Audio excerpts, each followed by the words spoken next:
소방 헬기가 동원돼 구조자를 끌어올립니다. 아래로 보이는 병원 내부에선 여전히 시뻘건 불길이 타오릅니다. 건물 안팎은 시커먼 연기로 에워싸였습니다. 마스크를 쓴 사람들은 뿌연 연기를 헤집고 정신없이 현장을 빠져나왔습니다. 소방관과 구급대원들은 거동이 불편한 고령 환자들을 들것에 태워 병원으로 옮겼습니다. 화재가 난 일반 병원과 바로 뒤 요양병원엔 각각 100명 안팎의 환자들이 입원해 있었습니다. 불이 난 곳은 일반 병원 1층 응급실입니다. 구조대원들은 요양병원 환자들을 먼저 대피시킨 후 화재가 발생한 병원 전층으로 진입했습니다. 하지만 입원 환자들이 많았던 2층에서 이미 많은 사망자가 발생한 뒤였습니다. 화재 발생 후 2시간여 만에 큰 불길이 잡혔고 3시간 만인 오전 10시 26분 화재는 완전히 진화됐습니다. 불에 탄 병원은 처참했습니다. 구조구역입니다. 예. 선생님, 구조구역입니다. 밖에 나가주실 것 같이. 깨져버린 유리창과 시커멓게 타버린 벽. 바닥엔 잿더미가 쌓였고 구조물은 뼈대만 남았습니다. 현행법상 스프링클러 설치는 1000제곱미터 이상 건물에만 의무사항입니다. 세종병원 면적은 224제곱미터이고 스프링클러는 당연히 없었습니다. 불이 시작된 응급실 입구를 보면 그 흐름은 있지만 나무 의자는 멀쩡합니다. 불의 규모만 보면 아주 크지는 않았음을 반증합니다. 스프링클러만 있었다면 초기에 불길을 잡을 수 있었지 않았냐는 아쉬움이 남는 대목입니다. 소방관들은 발빠른 대처로 불길이 병원 2층으로 번지는 것을 막았습니다. 하지만 연기도 막지는 못했습니다. 2층 입원실에서 환자들이 탈출하기 위해 비상계단 문을 열었지만 심한 연기가 몰려와 포기했습니다. 결국 일부만 방충망을 부수고 탈출한 것으로 전해졌습니다. 이 병원에는 건물 안 연기를 빼주는 제연시설도 없었습니다. 이건 역시 1000제곱미터 이상 건물만 의무 설치 사항입니다. 세종병원 입원 환자는 100명입니다. 이 중 15명은 산소호흡기를 단 중환자였고 대체적으로 70대 안팎의 고령자들입니다. 하지만 의료진은 의사 2명, 간호사 7명, 간호조무사 17명으로 총 26명입니다. 환자의 3분의 1도 안 되는 수의 의료진이 비상 상황에서 모든 환자를 제대로 대피시키는 것은 불가능한 환경입니다. 그러다 보니 탈출에 성공한 중환자들도 연기를 심하게 마셨고 결국 사망으로 이어졌을 것으로 보인다는 분석이 나옵니다. 긴급 수석 보좌관 회의를 소집한 문재인 대통령. 많은 사상자가 발생한 데 대해 안타까움을 표시하면서 인명피해를 줄이는 데 모든 노력을 기울이라고 지시했습니다. 추가적인 피해가 발생하지 않도록 구조된 인원에 대해 필요한 의료 조치를 취하여 추가 사망자 발생을 최소화하도록 만전을 기할 것. 문 대통령은 특히 국무총리를 중심으로 화재 원인을 정확히 파악하라고 지시했습니다. 복합 건물에 대한 화재 재발 방지 대책을 마련하라는 이야기입니다. 또한 피해자들의 사망 원인도 신속히 파악하라고 강조했습니다. 중환자들이 입원 중인 병원에서 발생하여 생명 유지 장치 등의 작동에 문제가 생기지 않았는지 등 면밀히 살펴서 사망 원인을 신속히 파악함으로써 가족들이 혼란스럽지 않도록. 화재 자체도 문제였지만 생명유지장치 등이 제대로 작동하지 않아 사망자가 는 것은 아닌지 철저하게 확인하라는 취지입니다.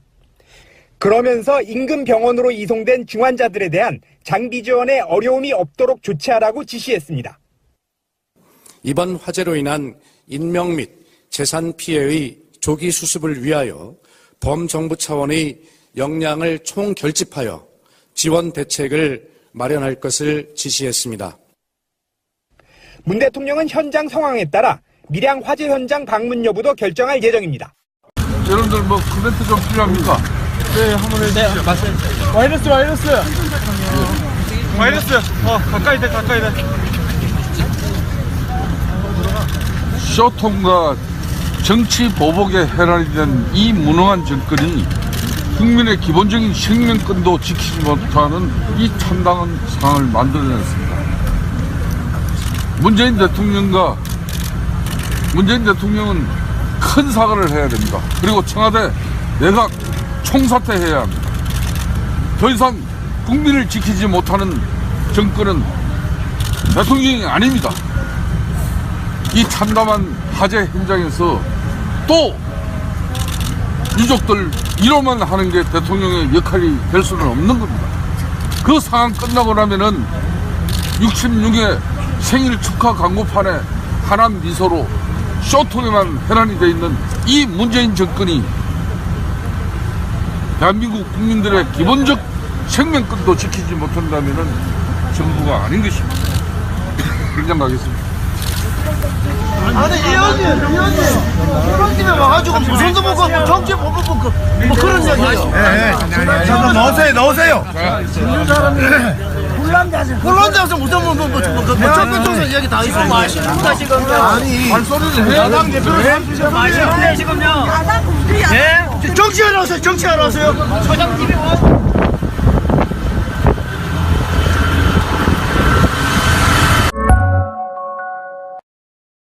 근데 저도 아침에 일어나자마자 깜짝 놀랐습니다. 지금 밀양에서 화재가 대형 화재가 났는데요. 그러니까요. 네. 아침 새벽에 일어난 불인데 저는 밀양병원 화재를 보면서 갑자기 불현듯 그 용산 참사 화재 생각이 푹 났어요. 이맘때쯤이었죠. 이맘때 구정을 앞두고 일어난 일인데 그때도 그냥 얼마나 추웠던지요. 그 추울 때 또 하필이면 추울 때 그렇게 난지 오늘도 아무튼 서울로 보면 어마어마하게 추운 뭐 영하 17도 이런데 화재가 나서 정말 마음이 더 그냥 까랑지더라고요. 화재는 나면 안 되는 건데 화재가 났을 때 정부의 어떤 대응들은 굉장히 빨라지는 것 같아 이런 생각이 좀 들어서 예, 옆에 요양병원도 차단을 하고 위에 많은 환자들이 있었는데 차단을 한 건 성공한 것 같은데요. 그런데 제천도 그렇고 우리 밀양도 그렇고 이 안전에 대해서 참 어찌해야 될까. 이제 대응은 신속하고 잘 해야 되는 거 맞고요. 예방인데 이걸 그 안전 점검과 예방인데 이게 그래서 한 사람만 잘하는 즉 대통령만 잘하거나 또는 정부만 잘하는 문제는 아니고 정부의 안전 진단과 점검 그리고 우리 시민들의 어떤 시민의식 안전과 예방에 대한 시민의식 이런 것이 철저히 좀 의식으로 또 제도로 만들어졌으면 좋겠어요. 같이 올라가야죠. 어떤 네. 수준이 마치 말이 씨가 되는 것처럼 화재도 안 나는데 소방관을 왜 증원하냐고 했던 그런 식의 의식은 좀 바뀌어야겠어요. 전쟁이 안 날 건데 왜 군인은 왜 키우냐고 똑같은 이야기인 것처럼 이게 급작스럽게 화재가 막 났을 때 소방관들 증원 이런 문제는 좀 시급히 해결이 돼야 될 거라고 생각이 들어요. 그래서 아무튼 안전에 대한 예방 조치 그리고 사전 예방 조치 이걸 어떻게 잘해야 될 건가. 그러니까 모든 지자체장들 그다음에 행정 공무원들이 원리 원칙대로 좀 불편하더라도 우리 시민들이 사실은 원리 원칙대로 가면 많이 불편할 거예요. 그리고 오래된 건물들이라든가 또 안전의 어떤 원칙을 지키지 않는 많은 건물들이 있으면 그걸 때로는 인정으로 봐주기도 하고 뭔 일 없겠지 하고 넘어가다 보면 꼭 사고가 나고 밀양은 아직 어떤 원인인지 모르겠지만 제천 사고만 하더라도 아마 전기 합선 이런 이야기가 나왔잖아요. 전기 배선에 어떤 이상이 생겼다 이런 이야기가 있는데 그래서 구조물에 대한 안전이나 또 전기 배선에 따른 그 화재 이런 거에 대한 대비는 철저히 좀 점검을 해줬으면 좋겠다. 예, 맞습니다. 국가가 존재하는 이유, 문재인 대통령이 이야기를 하셨어요. 내가 국가로부터 보호받고 있다는 그런 느낌을 줘야 된다. 그 입방정들 있잖아요. 예를 들면 아까 그 불이 안 날 건데 그런 이야기와 갑자기 홍준표 씨 이야기가 떠오르네요. 제천 화재 나고 나서 빈정거리듯이 내가 재직 시절에는 경남 불이 안 났다고 그랬는데 알고 봤더니 비율로 보니까 전국에서 가장 불이 많이 난 편이었고요. 지금 현재 경남도지사가 공석이죠? 네. 근데 지금 여기 밀양에서 불이 났습니다. 대선 출마하면서 다음 선거를 못하게 하고 부도지사한테 넘겨주고 지금 그랬죠. 공석이 만든 거기 때문에 그렇죠. 재보궐선거를 못하게 만들었죠. 그때. 네, 200억 홍준표. 아끼겠다고 그렇게 네. 했었기 때문에 자유한국당의 김성태는요, 밀양 화재에 문 대통령 사과하고 청와대 내각 총사퇴해야 된다 이렇게 얘기를 하고 있거든요. 뭐 이런 말도 안 되는 소리가 있습니까? 소방은요 지방직이에요. 밀양의 총책임자는 지금 공석인 경남도지사입니다. 불이 나면은 문재인 정부가 청와대와 내각이 사퇴를 해야 됩니까? 이러지 맙시다. 일단 수습부터 먼저 해야지. 내각 총사퇴? 어처구니가 없습니다 지금. 안철수는 이렇게 말했어요. 제천 참사 후에 뭐 했냐. 아니 무슨 사건만 나면 이제 대통령 지지율 끌어내리려고 아주 발광을 하고 있어요. 그럼 어느 날 갑자기 제천 사고가 난 지 한 달 정도밖에 안 지났는데 세상에 우리나라에 있는 모든 병원 이런 것들이 뭐 했냐고 물어보는데 얘 착각을 하고 있는 거예요. 지방직인데 지방자치단체에서 뭔가 제도를 마련하고 뭔가를 장비를 충원하고 그랬어야 되는 거죠. 이렇게 따지면은. 불날 때마다 내각 총사퇴하란 말 나오겠습니다. 팩트만 한번 확인해 드리겠습니다. 스프링클러 없는 건물 허가해 준 게요. 2007년에 경남도지사 한나라당 김태호였습니다. 다음에 소방점검 자체점검으로 규제를 푼 시기는 이명박 때였습니다. 2018년 소방 예산을 증대시키는 걸 반대한 것이 어디죠? 자유한국당이죠. 2018년 현재 밀양시장은 자유한국당의 박일호입니다. 그리고 지방직 소방 관련 전권과 책임은 해당 도지사에게 있습니다. 홍준표 씨가 내려놓고 무책임하게 도지사 선거도 못하게 한 바로 그 자리예요. 그리고 성남에서 환풍기 사고 났을 때 새누리당 쪽에서 뭐라 그랬죠? 성남시장 물러가라 그랬죠. 그리고 하나만 더 알려드릴게요. 2014년 전남 장성요양병원 화재 이후에 관련 소방법이 개정 강화돼서 올해 2018년 6월 30일까지 요양병원에 스프링클러 설치 시한이었다고 합니다. 어떤 국가적인 중대한 어떤 재난이 났을 때 같이 그걸 극복하려고 하지 않고 오직 정부의 책임으로 미는데 알고 보면 또 지금 현재 자유한국당의 책임이 사실상이 전부 다잖아요. 제천 화재 이후에 한 달도 되지 않아서 뭐 책임을 문재인 정부가 져야 된다고 이렇게 말하는 거예요. 전혀 공감할 수 없고요. 태생적으로 이 사람들은 대한민국에 존재하면 안 되는 저는 그런 집단이라고 봅니다.